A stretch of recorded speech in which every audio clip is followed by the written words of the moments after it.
We are in constant pain, are we not? A pressure, a hidden inflammation, a deep ache in the very center of our being.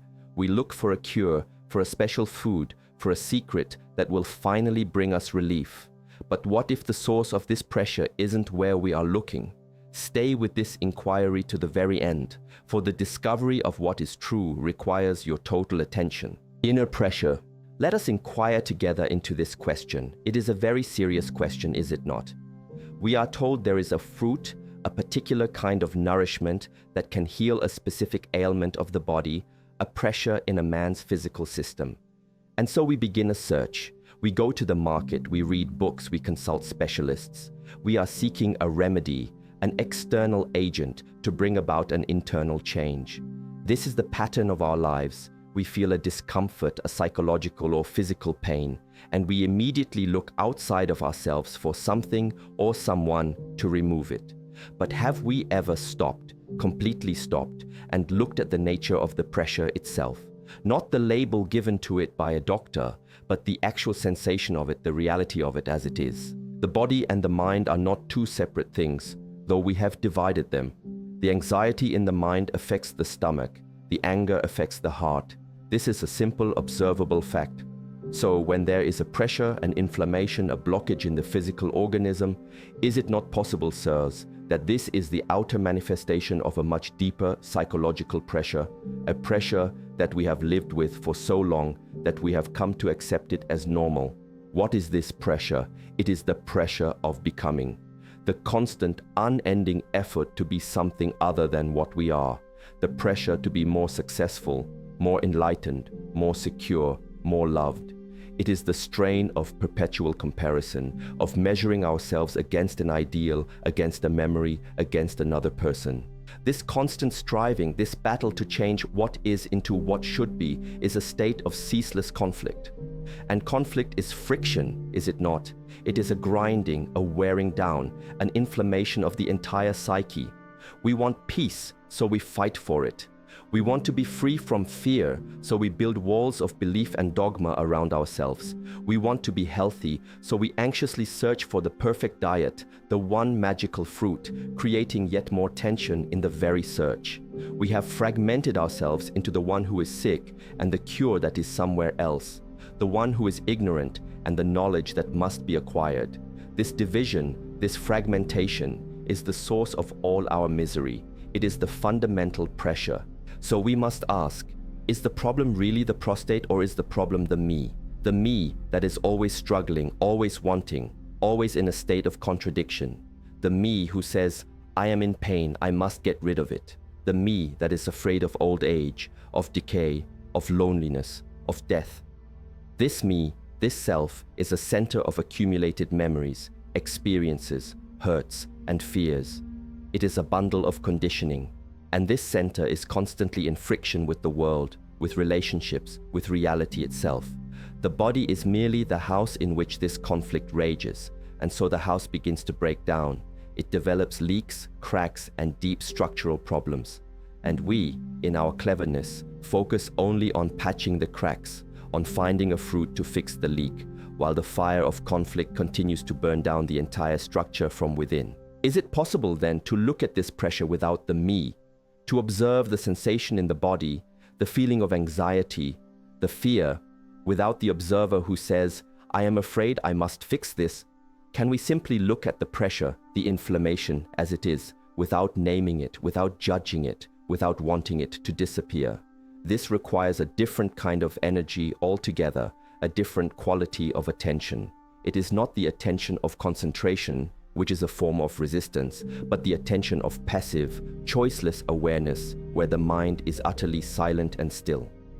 In that silence, perhaps the body, which is part of that whole field of consciousness, can begin its own healing, free from the constant interference of a frightened and fragmented mind. This is a very deep question, and one we must explore together. Seeking cures. So our whole approach has been to seek a cure. We have been told by tradition, by society, by the clever advertisers that for every problem there is a solution to be bought, to be found, to be consumed. This video itself is titled in such a way, is it not? To attract the one who is seeking a cure. The mind is caught in this trap.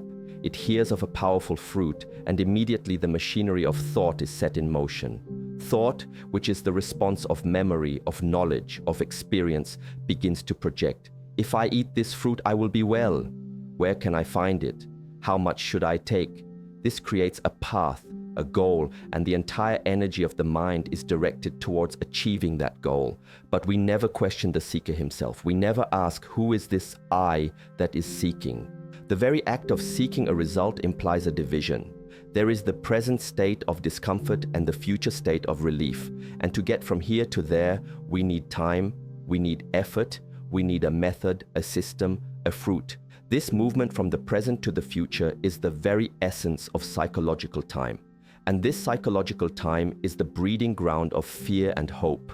We hope the fruit will work, and we are afraid it will not. We are caught in the duality of success and failure. This entire process is one of conflict, of struggle. The search for a cure becomes a new form of disease, a new source of anxiety. Do you see this? The method you employ to end the pressure only adds to the pressure. We go to an authority, a doctor, a guru, a book, or a video promising a secret. We accept their word because we are frightened and uncertain. We want someone else to take responsibility. We want a guarantee. If you do this, you will get that. But what is authority? It is the cultivation of the known. The doctor knows anatomy, the guru knows scriptures. This is all the accumulation of the past. But can the known, the past, ever solve a living problem? A problem that is here now? The pressure you feel is in the living present. The fear is now. To approach it with a conclusion, with a formula from the past, is to completely miss the point. You are not meeting the problem. You are meeting your idea of the problem. So, the search for the powerful fruit is the search for an external authority to solve an internal problem. It is a flight from the reality of what is. The reality is the pressure, the discomfort. But instead of staying with that, of looking at it with an intensity and a passion, we run away. We run towards a future where the problem is gone, and the running itself is a waste of energy. It is this dissipation of energy that prevents true perception. When you are running, you cannot see clearly. To see, you must stand completely still. Not physically still, necessarily, but psychologically still. A mind that is not seeking, not demanding, not running away. When you see the utter futility of this search, the inherent falsehood in looking for an external cure for an internal state of conflict, something new can take place. When you see that no authority, no method, no system, no powerful fruit can resolve the fundamental division within yourself, then you are left with only one thing, the problem itself. You are thrown back upon yourself. There is no escape. And it is only when there is no escape that you are forced to look. And in that look, in that direct perception, free from the contamination of the past, lies the seed of a total revolution. A revolution not in the body, but in the very structure of the psyche. Choiceless awareness. So what then is this powerful fruit? It is not a thing you can buy in a store. It is not something you can cultivate in a garden. It is not a pill or a powder. The fruit is the total ending of the search for a fruit. It is the blossom of a mind that has understood the nature of its own conflict and has therefore become silent. The real nourishment, the only thing that can truly heal, is a state of being in which there is no division, no friction, no me, trying to become something else. And this state arises. It cannot be invited or willed into existence. It arises when you see the false as the false. This state is choiceless awareness. Let us be very clear what we mean by that. It is to be aware of the pressure, the fear, the loneliness, without any choice. Usually when we are aware of something unpleasant, we have already chosen to get rid of it. The choice has been made before the observation. I feel fear, and my immediate reaction is, I must not be afraid. That is a choice born of condemnation. But can one observe the fear without condemning it, without justifying it, without escaping from it? Can you look at your fear as you would look at a flower or a cloud passing in the sky? To look at it without the word fear, without the label, without all the associations of past fears. When you observe in this manner, a very strange thing happens. The division between the observer and the observed begins to dissolve. Ordinarily, there is you, the observer, and there is the fear, the thing being observed. You are separate from your fear, and therefore you can act upon it, try to control it, suppress it. But is that really true? Are you not the fear? Is the thinker separate from his thought, or is the thought the thinker? When you look at the fear without any movement of the mind, without any reaction, you will see that the observer is the observed. The fear is not separate from you. You are the fear. This realization is the core of the matter. When there is no division between you and the fear, there is no conflict. You cannot fight yourself. When you are the fear, you cannot run away from it. You are it. And when this is seen, not intellectually, not as an idea, but as an absolute fact, the fear, the pressure, undergoes a radical transformation. It is no longer what it was, because the energy that was being wasted in fighting it, in resisting it, is now fully present. The mind is no longer escaping. It is completely with the feeling. And in that total attention, the feeling itself withers away. This, then, is the powerful fruit. It is the fruit of undivided attention. It is the nourishment of a mind that is whole, not fragmented. When the psyche is no longer in a state of perpetual civil war, when the mind is utterly still and sane, what effect must that have on the organism? On the body. The body is extraordinarily intelligent, is it not? It knows how to heal a cut, how to fight an infection, but we interfere constantly with our anxieties, our fears, our frantic search for cures. What if the greatest healing is to simply stop interfering, to allow the mind to be quiet, and in that quietness, to allow the intelligence of the whole organism, the body and the mind as one, to function freely and sanely? The real secret is that there is no secret. The truth that no one tells you is that you already have everything you need to be free from the pressure, the inflammation of the self.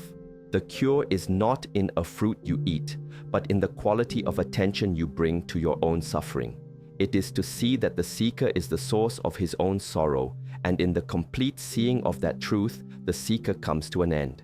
In that ending is a new beginning, a life of extraordinary beauty and peace, free from the burden of the me.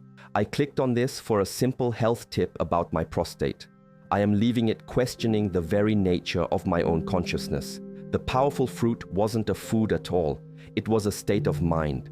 This is the most profound video I have seen in years. Thank you for not giving me an easy answer, but for giving me a real question.